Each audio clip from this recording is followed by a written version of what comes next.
Good evening. Thank you all for being here.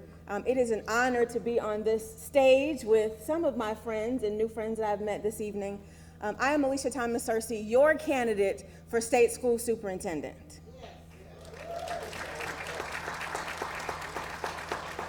So let me tell you why I'm excited to be here. Although it doesn't look like it, about 20 years ago, I was walking on this campus and the campus of Spelman College. I'm a Spelman College graduate, a member of Alpha Kappa Alpha Sorority Incorporated, Ski Wee Sorors, and I also spent some time in radio, as my friends at V103 and WAOK know. I'm the first African American elected to the Georgia House of Representatives from Cobb County. Was elected at the age of 23. Almost as soon as I graduated from Spelman. Thank you. And during my time in the legislature, I spent most of my efforts working to improve public education. And very proud of that record. In 2014, I decided to go back to school, get a master's degree in education leadership, go through a couple of superintendent training programs, because I really wanted to spend more time focused on improving educational outcomes for our children. And so the last 8 years of my life have been great being out of politics. When I became a superintendent of an all-girls public charter school system, our elementary school had a 43 CCRPI score. That's the state score of how we judge our schools. I said a 43 out of 100. Our middle school had a 65. Our teacher retention rate was 25%. But when my team and I got in there using my skills and talent and passion for children, we got that 43 to an 85. Thank you.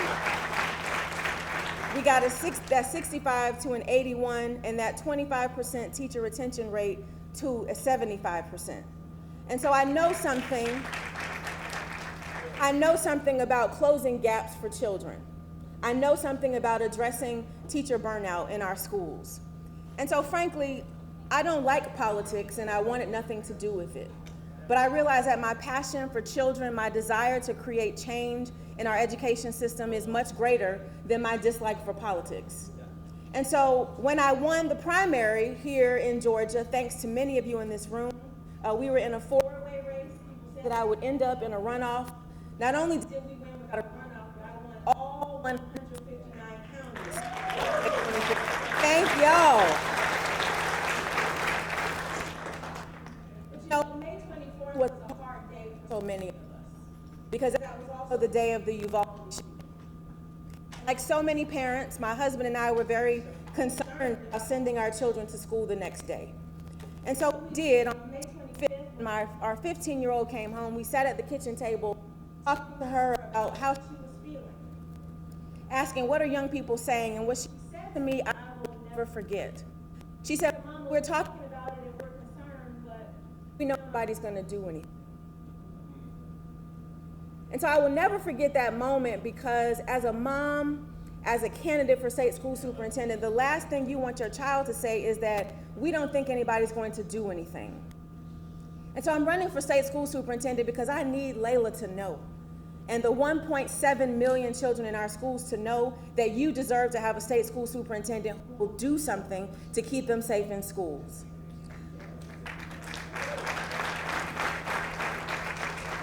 I need teachers to know that I see you, I hear you, I understand the challenges that you face, and you will have a state school superintendent who will do something to address teacher burnout.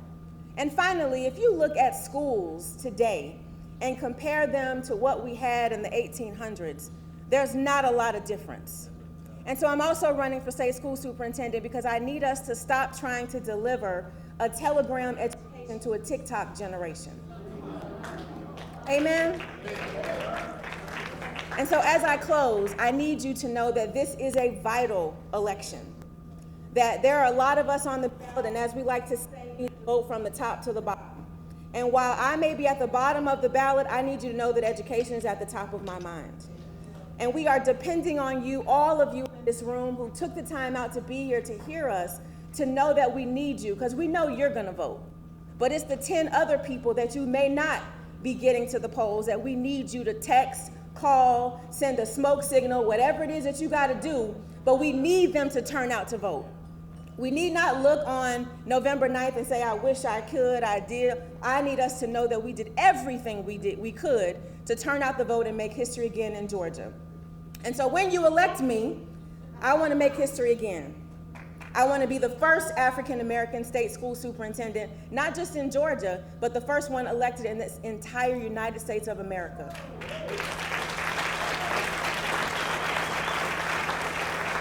So I know that together we can do this. There are so many races, so many important issues on the ballot.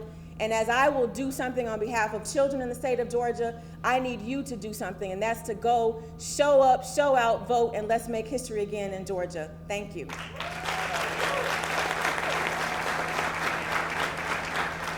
Senator Raphael Warnock, welcome to the Black Radio United for the Vote Town Hall.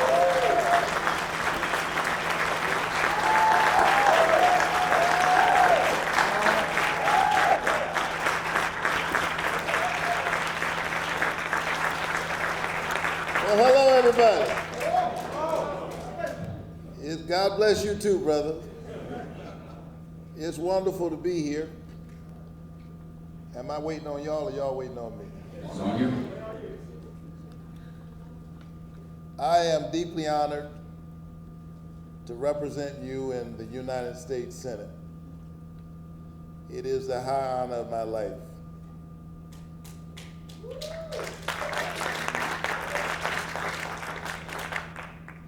And I know that many of you may feel like we were just here a little while ago, engaged in an election with huge consequences for the future. Matter of fact, the other day I was leaving my house and I've got two darling children. Frank Ski and I both, experienced dads. We got a little bit of this. And I've got a 3.5-year-old son and a 6-year-old daughter, Chloe and Caleb. As you might imagine, the 6-year-old daughter runs the house. And I was getting ready to leave the other day. She operates the toll bridge of my home. And she said, "Daddy, where are you going?" And I said, "I'm going out to speak, to give a speech. You know, I'm running for the Senate." She's 6 years old. She said, "Didn't we just elect you?" So I know that many of you might feel like Chloe. Didn't we just do this? Weren't we just engaged in an election? And what I need to know from the folks who are here and those who are watching us is, are you ready to get this done one more time for the people of Georgia?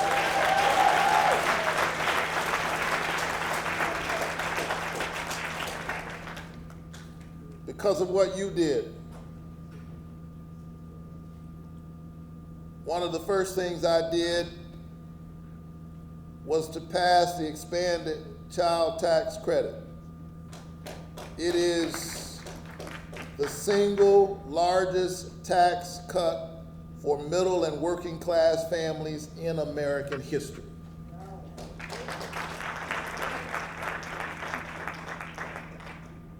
And I did that work because while I stand tonight as a United States Senator, I've never forgotten and I never will forget where I came from. The bridge that brought me over, and what it took for me to get here. I wasn't always a United States Senator. I was born in the Caton Homes housing projects in Savannah, Georgia. One of 12 children in my family. I'm number 11 out of 12. Clearly my folks, who were both Pentecostal preachers, read the Bible, be fruitful and multiply. My family was short on money, but long on love and long on faith. And they convinced me that I could do anything. They were always quoting the scripture, even when they weren't quoting the scripture. What my mama and daddy were saying sounded like scripture. They spoke to me in King James English, "Thou shalt wash the dishes, lest I smite thee with my rod and my staff." And I can't help but reflect as I stand on this campus that when I arrived in the Atlanta University Center as a freshman in the fall of 1987, I came to Morehouse College on a full faith scholarship, which means I didn't have enough money for the first semester. And there were guys there who already doing well, came from affluent families, and they were dressed like they were on Wall Street, hadn't been to the first class, driving fancy cars. I was trying to figure out how I was going to pay for the first semester. I looked at my dad, asking him for some money. My dad looked at me, spoke to me in King James English. He said, "Silver and gold have I none, but such as I have give I unto thee. The grace of the Lord Jesus Christ go with you, son." He gave me a great big hug. My mama gave me a great big hug. They got in the car, drove off at the horizon, left me standing there. 4 years later, some of those guys driving those fancy cars were driving by the stage. I was standing on the stage getting my degree at Morehouse. 2 master's degrees and then a PhD. Now I say that because I want you to know that I've never forgotten that. So when I found myself, a kid from Caton Home, sitting in the Oval Office, talking to the President of the United States about what we must prioritize, I didn't blink, I didn't stammer. I remember that kid who arrived on the campus of Atlanta University Center trying to figure out how I was going to pay my tuition. And the truth is now it would be harder for me to do that now than it was then. And so I said, "Mr. President, we need meaningful student debt relief, and we need it now. We need you to live up to that promise."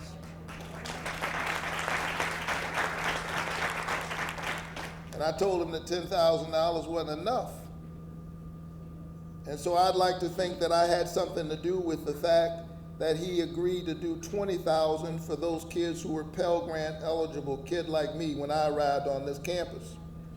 But not only that, I've secured so far in the short time I've been in the Senate, since January 2021, $260 million for HBCUs in the state of Georgia.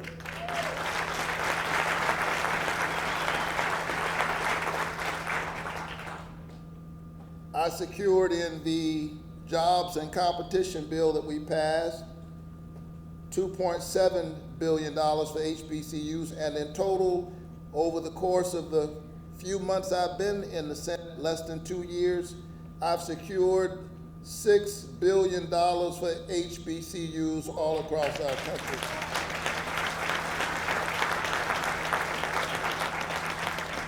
And I did that because I know that God raises talent all over the place, and that our HBCUs have been punching way above their weight. They've been doing so much for so many, for so long, with so very little, that people just expect them to keep delivering. And so I made sure that as we passed these bills, that we created the kind of equity so that we maximize the talent all across our state. We passed the expanded child tax credit. I told you, the largest tax cut for middle and working class families in American history.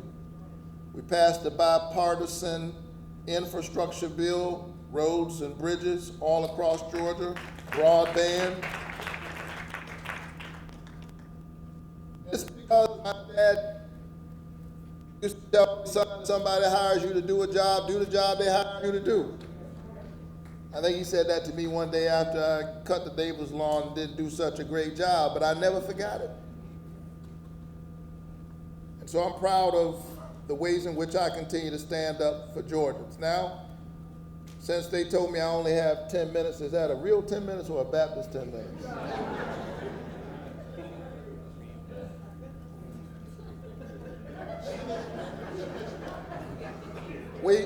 We passed the first gun safety bill in 30 years. It will save lives.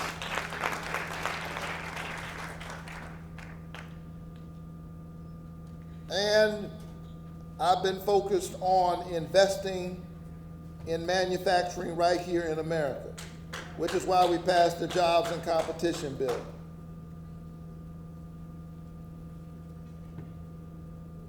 Chips are in devices all around us. And what we saw in the pandemic was the ways in which our supply chain had been challenged. We invented the microchip here in America. And as recently as the 1990s, we made 40% of the chips. Now we only make 12%. So why should I care? Well, the Kia plant in West Point, Georgia had to shut down twice, not because they didn't have enough customers, but because they didn't have enough chips. And so we've been investing in domestic manufacturing. That's why I made sure I was on the conference committee for the bill to make sure that we bring good things back to Georgia. But there's something else in that bill that I think you should know about. It's called regional tech hubs. And the focus is on creating private and public partnerships so that we spur and encourage innovation. And that we make sure our HBCUs are at the table. Because again, I know that there is genius and talent right here on the campus, and we got to invest in these schools. Right before we left, we passed the Inflation Reduction Act. And in that act, in that law, historic investments in green energy, 2 provisions that I wrote. One caps the cost of insulin for folks who are on Medicare to no more than $35 of out-of-pocket costs. The other caps the cost of prescription medication for our elders, for our seniors, so they don't have to decide between buying medicine and buying groceries. And they say, I only got 2 more minutes. Is that a real 2 minutes or a Baptist 2 minutes? Let me explain to you what you did. If you hadn't stood up the way you did in the last election, we wouldn't have a Supreme Court justice named Ketanji Brown Jackson.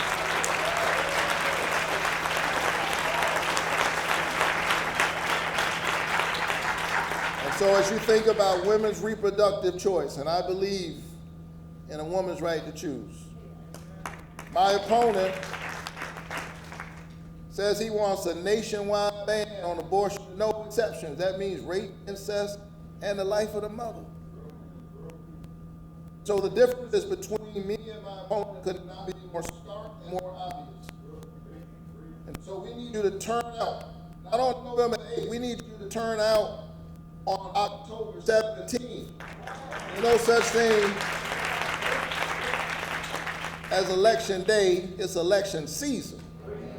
So don't sleep through this election. You don't know what will come before us. Ketanji Brown Jackson wouldn't be sitting there had Georgia not shown up. So let me close in this way. Nobody needs a preacher when he says, let me close.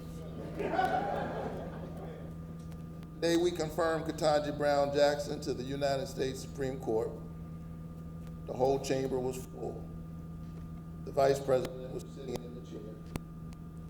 And I was standing there along with Cory Booker talking to the vice president. She said, this is quite a moment. You guys are going to take this moment and write a letter to somebody who comes to mind. And I thought about that bossy little 6-year-old daughter of mine. And I wrote her a letter. I said, Dear Chloe, today we confirm to the United States Supreme Court Ketanji Brown Jackson. In the long history of our nation, she's the first Supreme Court justice who looks like you, with hair like yours. While we were confirming her, a friend of mine, the vice president, suggested that I write a letter. She's the first vice president who looks like you. I write to say that in America, you can do and achieve anything you set your head and your heart to do. Love, Dad. I read that letter to my daughter over FaceTime. She was not impressed.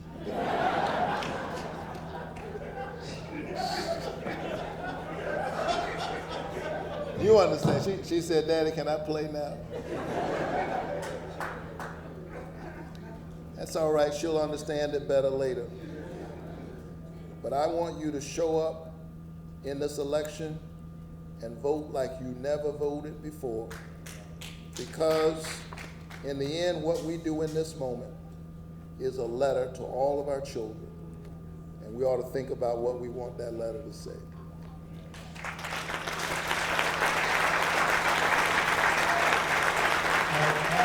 I have a first question for you, Reverend Dr. Senator.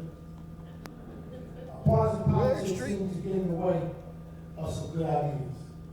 I'm sorry, say that again. Partisan politics seems to get in the way of some good ideas. If you're reelected, would you be able to send funding for more social programs to fight poverty? Will state or county resistance hurt the effort? We passed the expanded child tax credit, which is the single largest tax cut for middle and working class families in American history. Now, we only did it for 6 months. The experts tell us that it will cut child poverty 40 to 50%. It helped the lion's share of families in our country with children. Some of those folks got those resources and they don't even know how they got it because we didn't talk about it enough. If you send me back to the Senate, I'll do what I've always done. I'll continue to fight because I haven't forgotten about that kid who grew up in Caton Homes housing projects. And when we invest in our children, it's a worthwhile investment. And so absolutely, I will stand up and continue to fight the good fight to create equity and opportunity.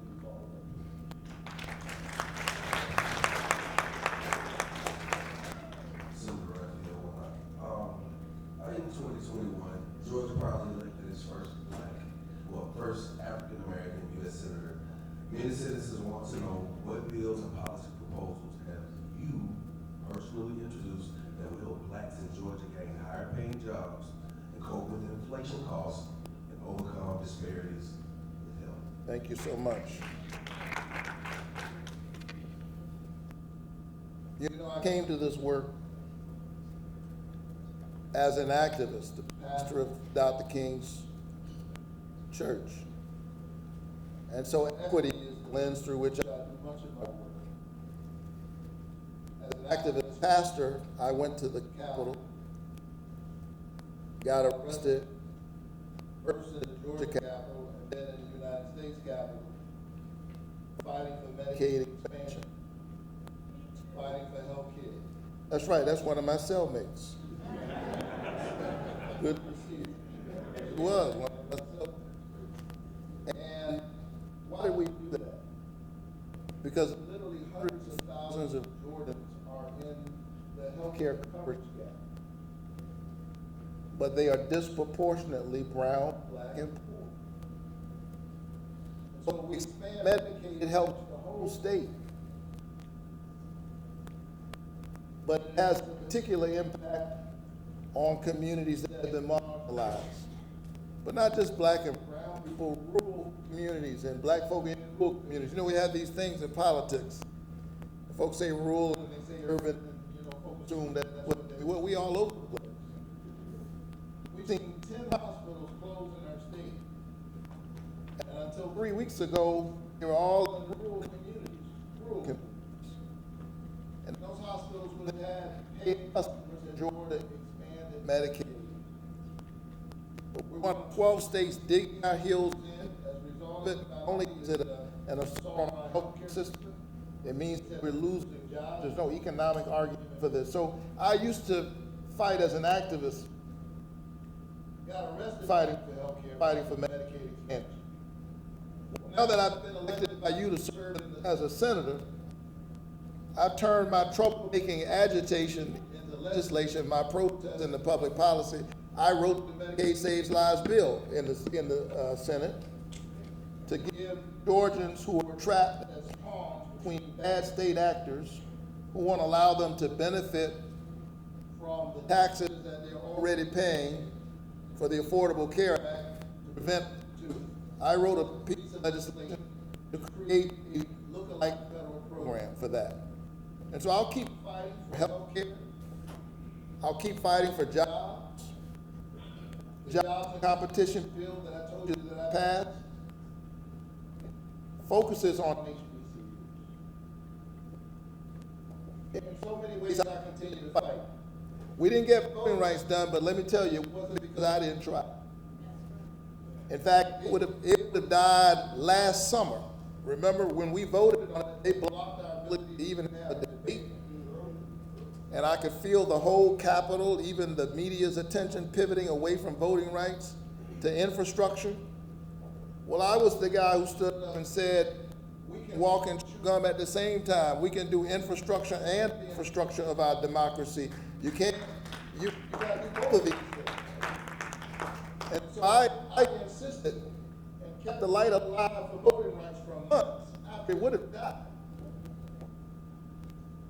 There's no point in me being there if I'm just going to be another transactional actor.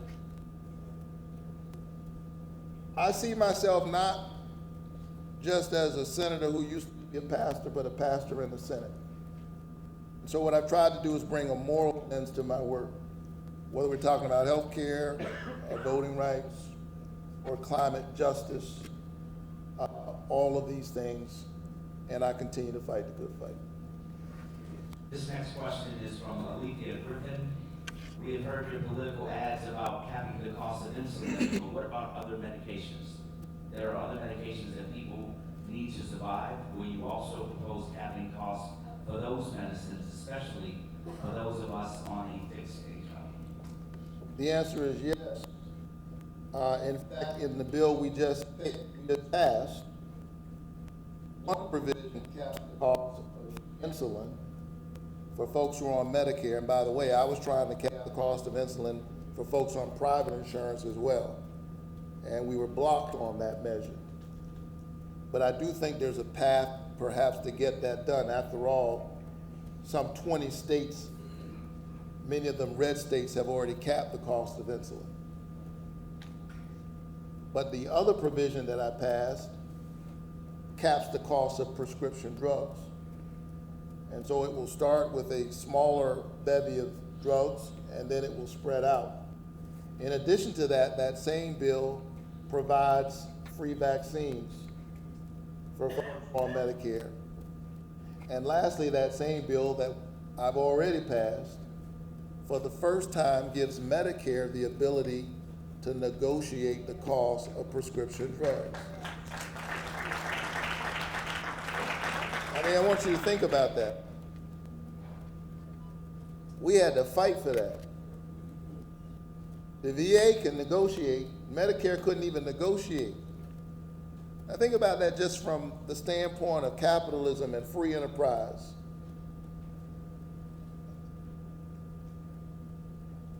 In the free enterprise system, you ought to be able to negotiate. That's a tenet of capitalism. That's what creates prosperity and creates friction and competition. So if you got a law on the books that says Medicare, which is the customer, representing you, can't negotiate, that means there are a whole lot of pharmaceutical lobbyists for every congressperson in Washington. Well, I got news for you. I don't work for Big Pharma. I work for you, and that's why I fought to get these provisions in the bill, and I'll keep fighting. I want to say good evening to you. And, you know, my grandfather served, my father served. Everybody needs healing, including me. What plans do you have for fixing the veteran health care crisis? Thank you so very much. Georgia is a veterans and military state. 1 in 10 Georgians is somehow connected to the military. I spend a lot of time on our bases with our service members, and I spend a lot of time with veterans. The folk who fight for us shouldn't have to turn around and fight with us to get the benefits that they deserve. Which is why I championed and kept fighting until we passed the Bipartisan PACT Act. What is the PACT Act? It is the largest investment in veterans benefits we've seen in a couple of decades. We have a whole generation of veterans who were deployed to Iraq, Afghanistan. Many of them found themselves next to burn pits where they were burning tires, human waste, fuel, all manner of debris. And these folk came back with illnesses. And because we hadn't updated the language, the onus was on them to prove the relationship between their service and the sicknesses they were experiencing. And there were some, because of the ugly games that they play in Washington, when they found out we were getting ready to pass the Inflation Reduction Act, some of my colleagues who had already voted for the PACT Act literally returned from their offices and voted against it after they voted for it. They were willing to hold our veterans hostage for partisan political games. But I'm glad that we did get the PACT Act done, in the largest investment that we've seen in a long time in veterans benefits. But not only that, when I heard that the VA was, that letters being sent from veterans was piling up at the VA who were writing about their benefits, I'm the one who reached out and said that we can do better than this and we need to answer the call of our veterans. Time and time again, I've reached out to the Secretary and holding everybody who needs to be held responsible for what we do for our veterans. They are the best among us. They deserve the best from us. Thank you, Senator Warnock. Thank you so much. We have run out of time, and we've got another candidate that's waiting in the wings. So thank you, moderator. Thank you so much. October 17th.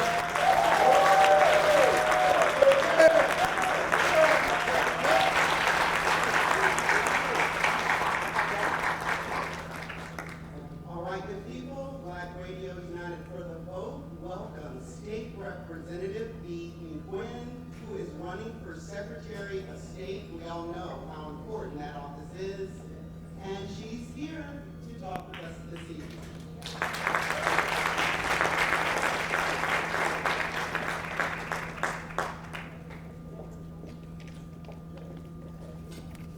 Good evening.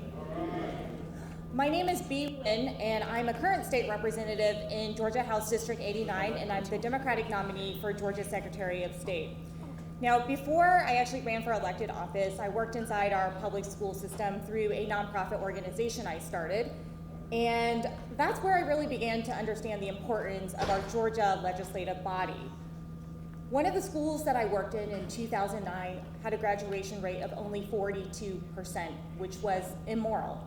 And I started to understand that it was the Georgia General Assembly that made the decisions to defund our public education system, along with failing to expand Medicaid, leaving the kids I worked with without health insurance. But also, they didn't have secure and affordable housing, they didn't have healthy transit, they didn't have public transit, healthy foods, all of the things that young people need in order to graduate and build a successful economic future for themselves.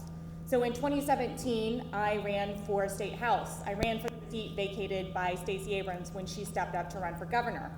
And over the last 5 years, I have served at the Georgia General Assembly. I have seen legislation introduced to make it harder to vote every single year, including attempts to eliminate Sunday voting and attempts to rolling back our City of Atlanta voting hours.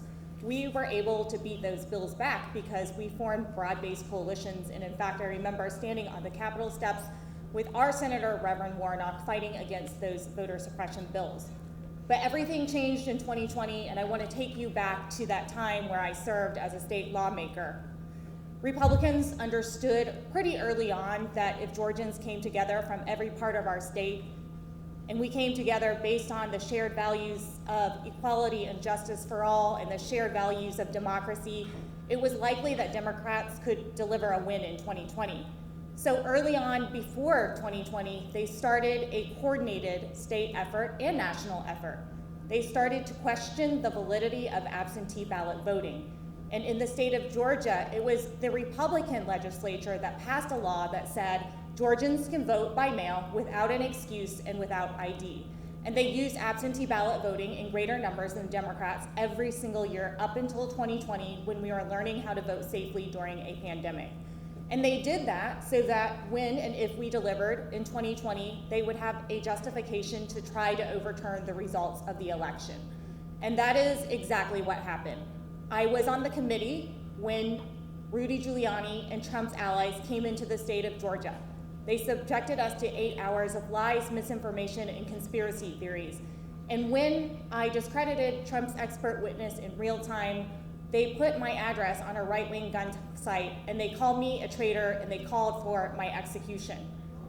And then my colleagues behind closed doors, they told me they did not believe the election was stolen, but then they signed on to the lawsuit to try to invalidate the results of the election in Georgia. And then they sent alternative electors into our state capitol to try to invalidate the will of the people. I was naive. I thought January 6th was the precipice. We were witnessing for the first time in our nation's history a sitting president deny the peaceful transfer of power, resulting in a deadly and violent insurrection. And instead of reflecting on their actions, they went into our legislative session in 2021, shortly after January 6th, where it was heavily armed and guarded the entire session, and they passed a 98-page bill that reduces access to absentee ballot voting, that reduces access to those secure drop boxes that were so popular that the governor used them, and that it made a crime to hand out a bottle of water to a voter waiting in line. And in the state of Georgia in 2020, people waited up to 11 hours just to exercise a constitutional right. Now, we know under the last 4 years, our voting laws have become more restrictive instead of expansive. I'm running for Secretary of State because I believe every eligible voter should have the freedom to exercise their right without barriers to the ballot box.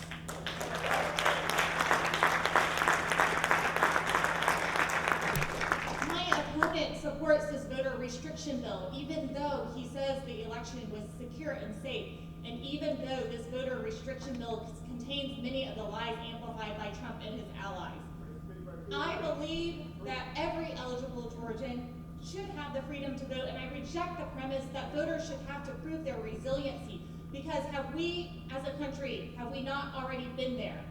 Literacy tests, poll taxes, counting jelly beans.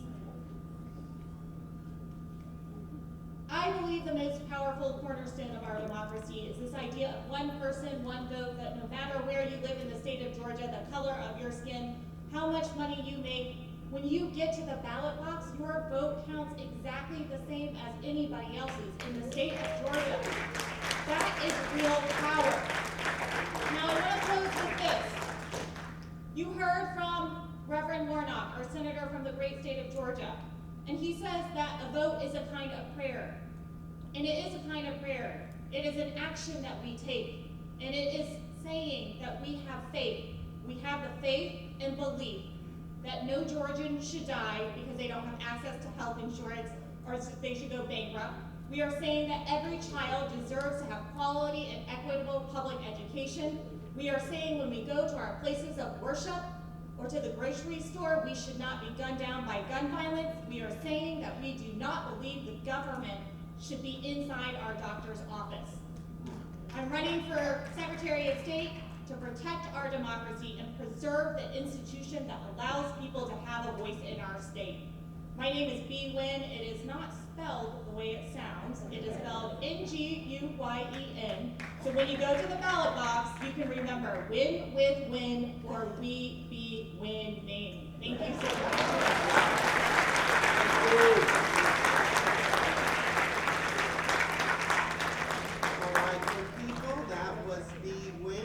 For Secretary of State. And up next, we have Jen Jordan, who is running for Attorney General. Ms. Jordan.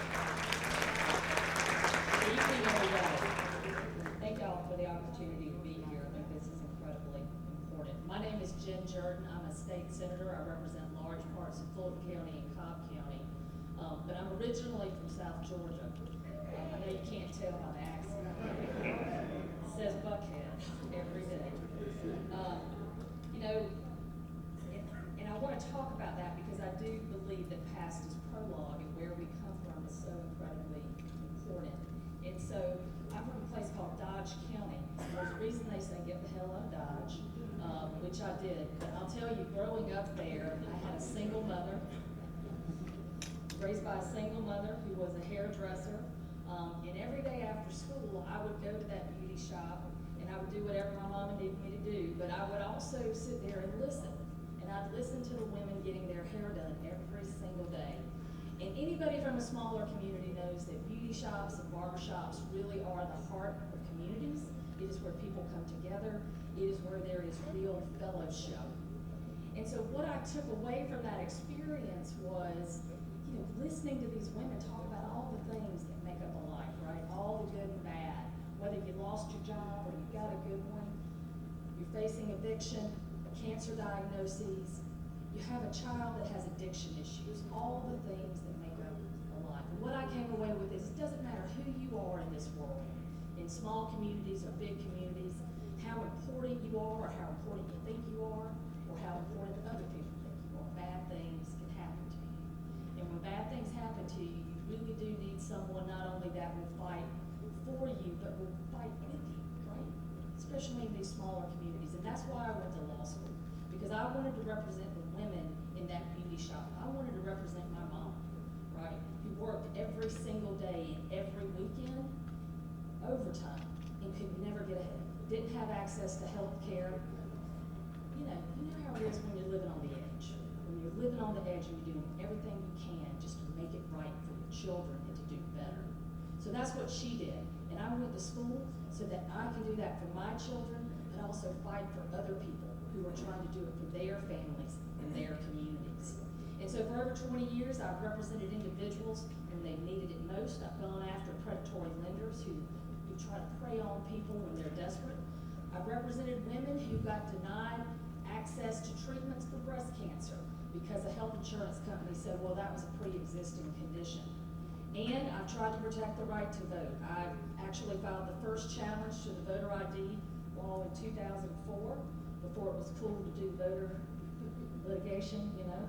And we were able to stop it that year so that we could get IDs for people all over this state. Because now, I don't think people understand just how significant that was for so many people and how they were not going to be able to exercise the franchise if we weren't able to do something in court. And so, in 2017, I ran for state senate. I flipped a Republican seat. We took away the Republican supermajority in the state senate. And you know, during the last 5 years, I've been on the front lines for all the fights. And they've gotten significantly worse year after year after year. Whether we're talking about gun violence and guns everywhere, whether we're talking about taking away people's voting rights, whether we are talking about stripping women of their most fundamental rights every single year, right? And so at some point, you kind of have to draw the line. And you have to say, it's not enough anymore just to be here fighting. We have to do more. And so what I decided is that I needed to run for Attorney General because for 20 years I've been representing individuals. I have been fighting for people. And that's what the Attorney General is supposed to be. It's supposed to be the people's lawyer. And we haven't had that. We have an Attorney General who cares more about partisanship and political talking points and snarky tweets than anything else. And let me tell you something. I think the people in this room, I think the people all over this state have had enough, right? The Attorney General is not the governor's lawyer. He's not supposed to be holding the governor's, briefcase following behind him. He's supposed to be your lawyer, right?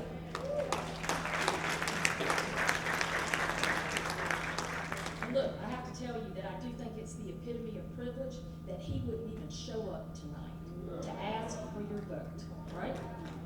But let me tell you something, I will always show up. I will show up for you, I'll show up now, and I'll show